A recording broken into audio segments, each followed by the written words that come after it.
Olá, bom dia, boa tarde, boa noite. Aqui é o professor Marcelo Varela e vamos para mais um encontro sobre direito internacional público. No encontro de hoje, o objetivo é iniciar o tema solução pacífica de conflitos. Na última aula, nós vimos a última parte sobre a responsabilidade internacional dos Estados. Vimos que para um Estado ser responsabilizado, agora primeiro vamos fazer um resumo da última aula antes de entrar no conteúdo dessa aula de hoje. Vimos que um Estado, quando faz alguma coisa que viola o direito internacional ou que gera um dano a outro Estado, mesmo sem violar o direito internacional, ele pode ser responsabilizado. Precisa de um ato, esse ato tem que gerar um dano. Então, é ato, nexo dano. Ato tem que gerar, nexo, o dano. O ato pode ser do legislativo, do executivo ou do judiciário. Qualquer elemento do Estado pode gerar a responsabilização do Estado.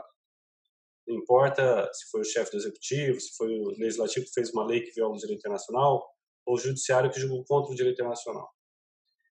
O Estado pode até chamar para si algum ato de um particular e assumir a responsabilidade daquele ato. Vai poder ser responsabilizado também. Face a um ato que a gente analisou que era o ato, o nexo de causalidade tem que ser direto, então aquele ato tem que ter gerado dano, não pode ser um ato que gera uma reação, que gera outra, que gera outra, que gera o dano, tem que ser um link direto entre o ato e o dano. E esse dano só gera mesmo a responsabilidade internacional do Estado quando for um dano grave. A gravidade do dano é mensurada não só pelo valor monetário, como pelos bens jurídicos afetados, vida, imagem do outro Estado. A vítima de um dano é sempre um outro Estado, não é uma pessoa física ou jurídica. Como o Estado é uma ficção jurídica, né? O Estado não existe. O Estado ele chama para si os danos sofridos por um particular ou por uma empresa sua.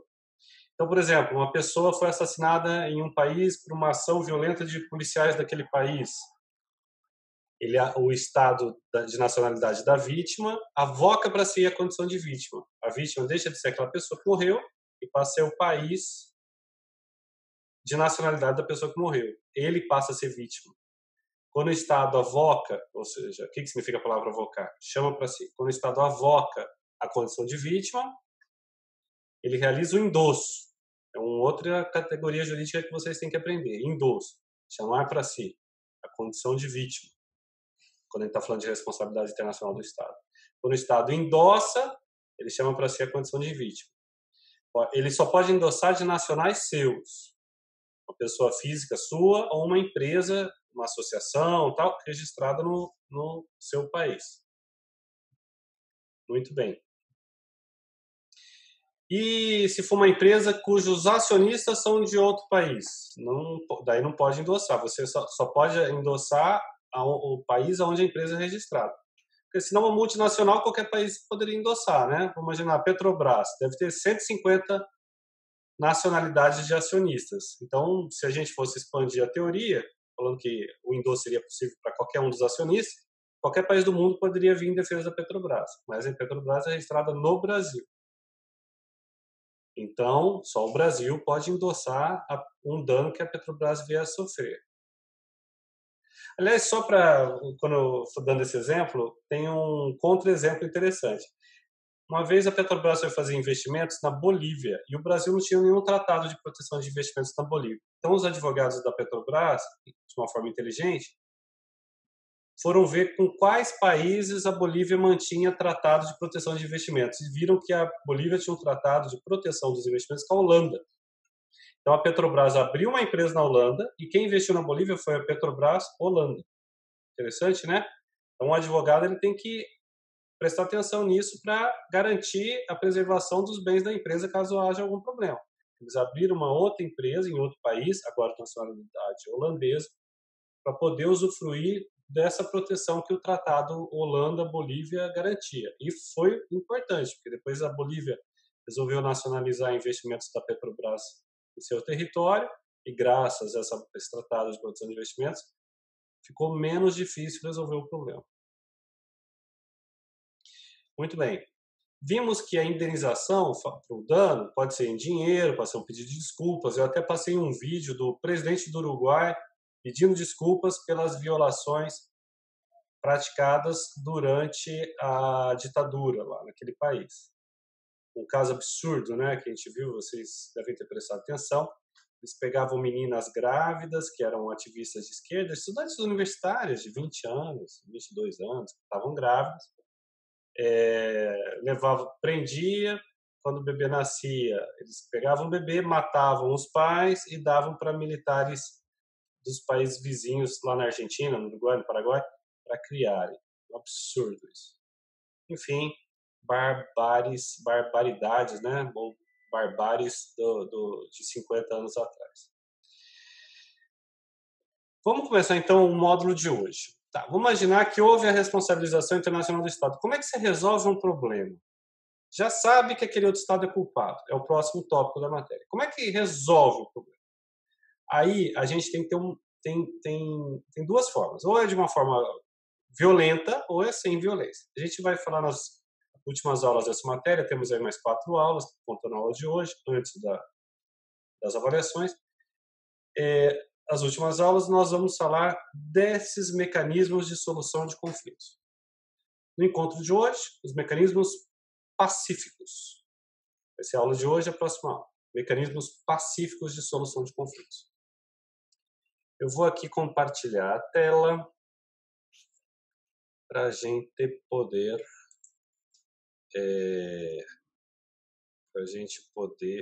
ver os slides. Vamos ver se eu consigo.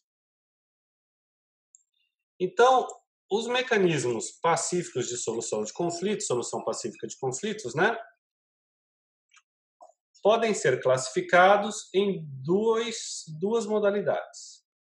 Os mecanismos não jurisdicionais e os mecanismos jurisdicionais. O que é jurisdição? O que significa essa palavra jurisdição? Jurisdição, muito bem. Jurisdição é você dizer o direito. É alguém que dá o resultado. Um juiz, ele tem a jurisdição, por quê? Porque o juiz diz o direito. Iuris significa direito. Dictio, dizer.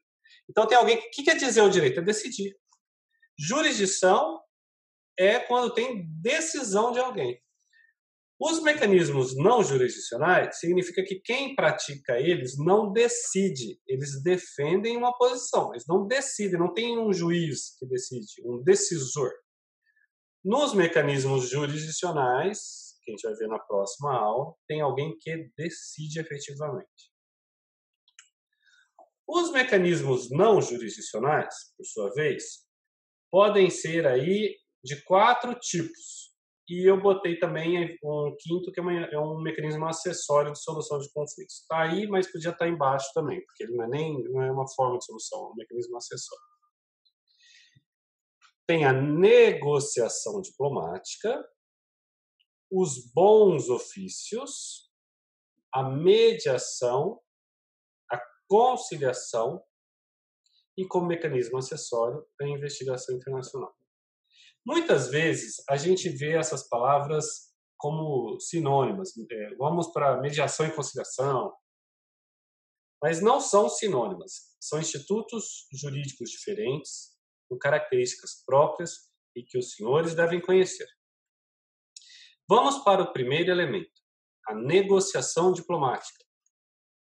Vou pegar um gole d'água aqui.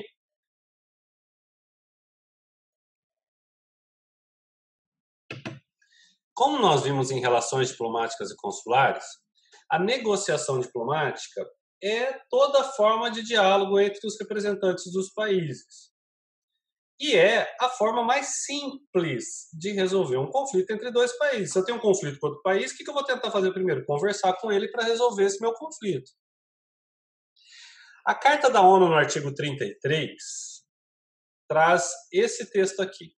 Eu gostaria que vocês lessem antes de eu ler.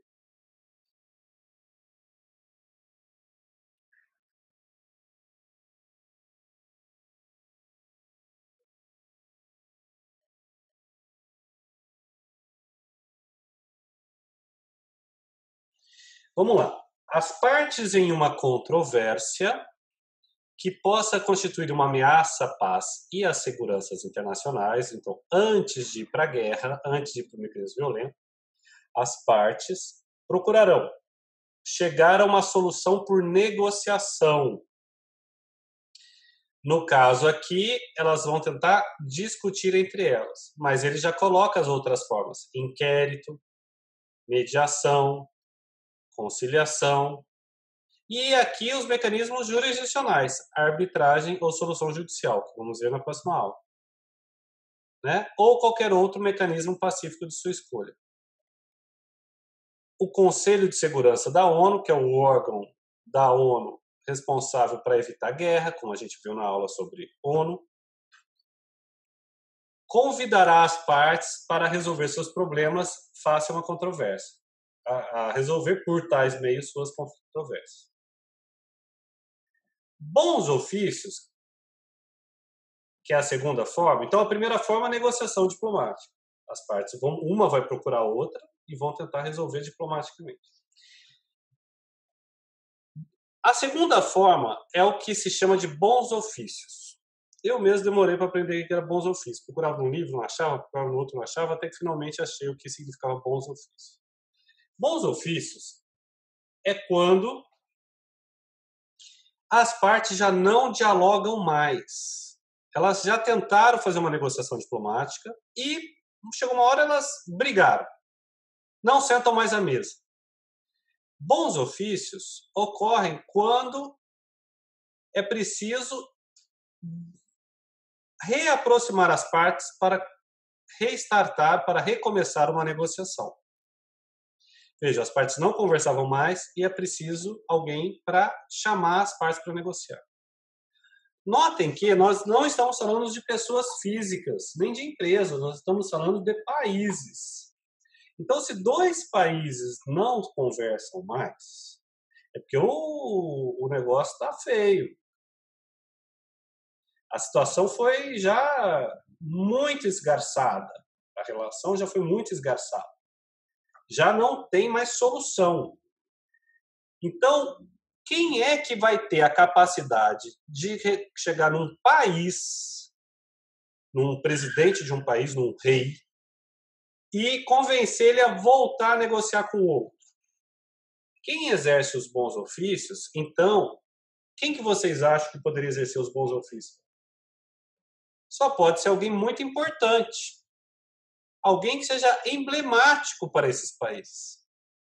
Então, normalmente, quem faz bons ofícios vai ser o secretário-geral da ONU, vai ser o Papa, o diretor-geral da Organização Mundial do Comércio, se for um conflito comercial, vai ser o presidente da União Europeia, se for, ou um prêmio Nobel da Paz, alguém muito respeitado para conseguir exercer bons ofícios, porque senão os presidentes não vão nem escutar aquela pessoa.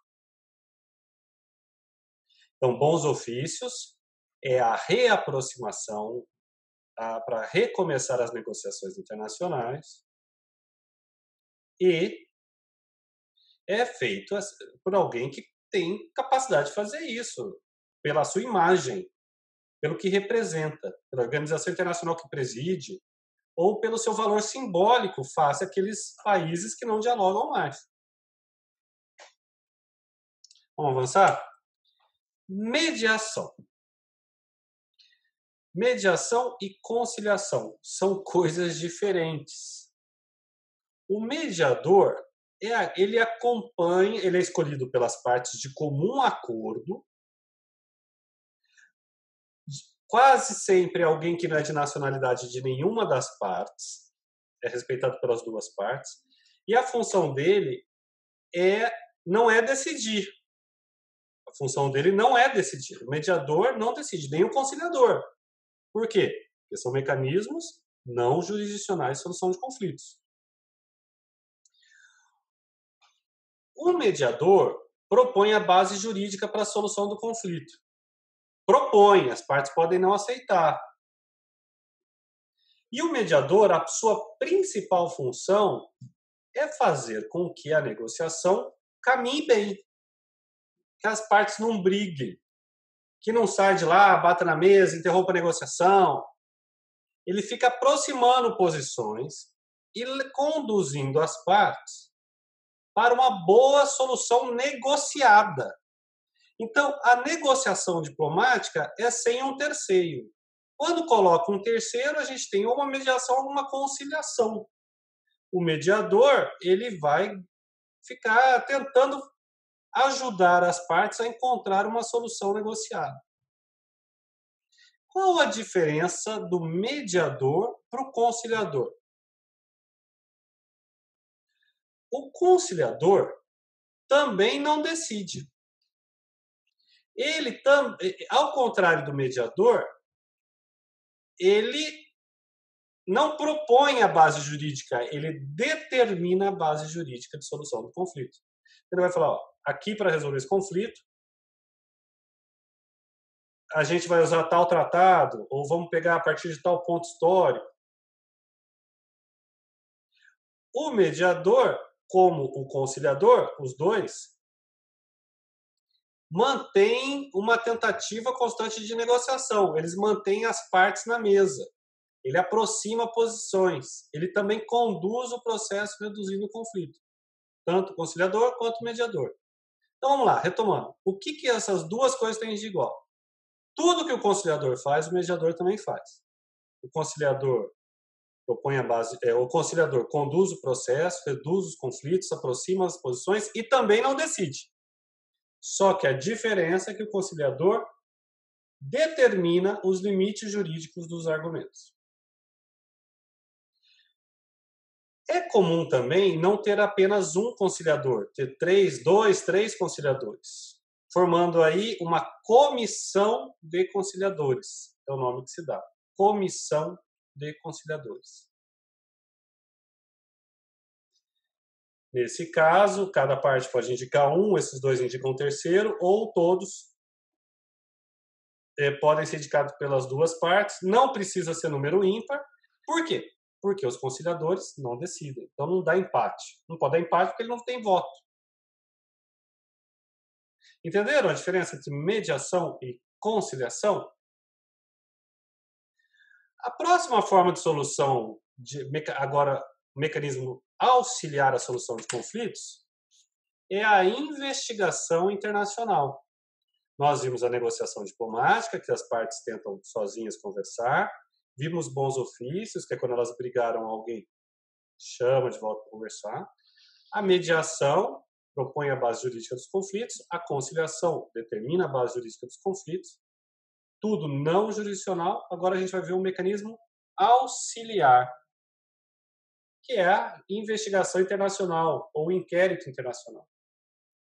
Esse mecanismo serve para ir em loco e verificar qual a verdade dos fatos a partir de uma investigação em loco. Um exemplo são aqueles painéis de investigadores que nós vimos nas formas de controle dos tratados. É a mesma coisa. Quando tem um conflito, você manda especialistas irem lá para verificar em loco se houve ou não violação do tratado ou a quem pertence o direito. Eu vou tentar mostrar um outro vídeo aqui para vocês agora para ver se eu consigo, deixa eu ver se eu consigo aqui mostrar o vídeo com um exemplo. Só um pouquinho, tá?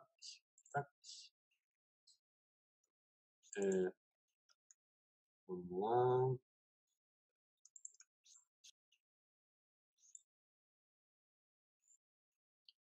Um instante.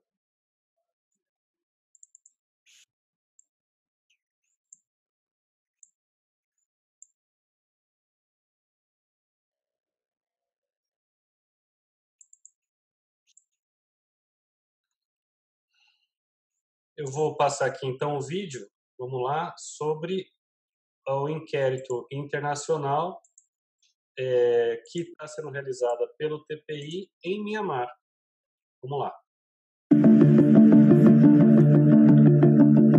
fala que a Corte Internacional, o Tribunal Penal Internacional abriu o processo pelos crimes cometidos contra essa etnia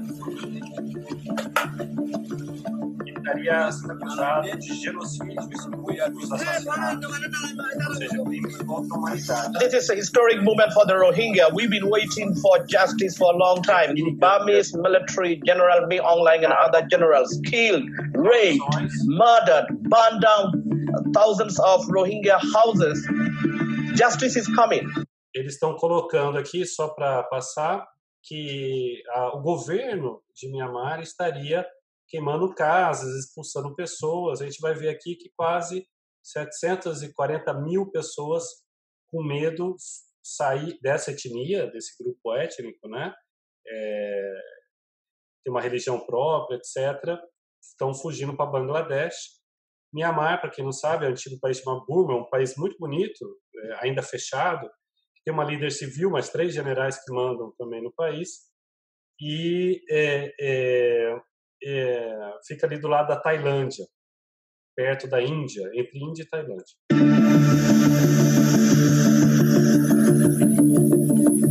Essa é a líder civil de Myanmar.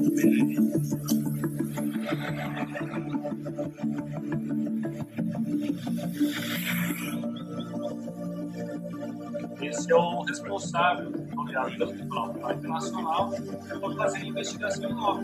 E daí ver se houve uma violação. Y es una oportunidad única para que el genocidio cometido contra los rohingyas sea por lo menos juzgado en una corte.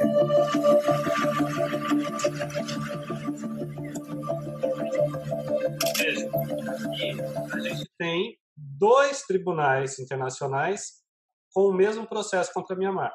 Um no Tribunal Penal Internacional, promovido aí com a ajuda que mostrou a Argentina, e outro em outro tribunal, e a gente vai ver essas diferenças entre tribunais nas próximas aulas, na próxima aula especificamente, que é na Corte Internacional de Justiça, que é outro tribunal, que é da ONU, aí por Gâmbia. The world must not stand by and do nothing in the face of terrible atrocities that are occurring around us. It is a shame for our generation that we do nothing while genocide is unfolding right before our own eyes. Olha que interessante. Então, aqui, a vítima, como eu falei agora há pouco, é toda a humanidade. Então, você tem um Procurador-Geral da República, equivalente ao PGR, de Gâmbia, que está promovendo um processo contra Myanmar por conta de genocídio na Corte Internacional de Justiça. Quem está promovendo é Gâmbia.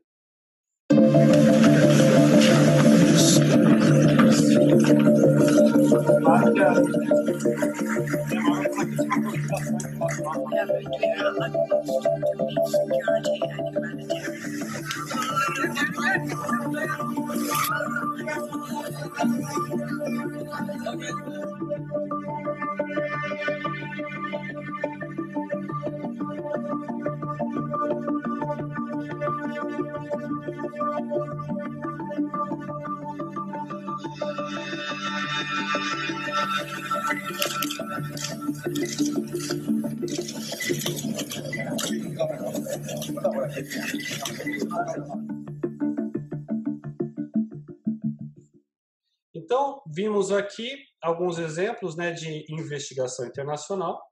Poderíamos ter colocado aqui de conciliação, mediação, mas isso eu acho que é mais perto, seria uma mesa, né?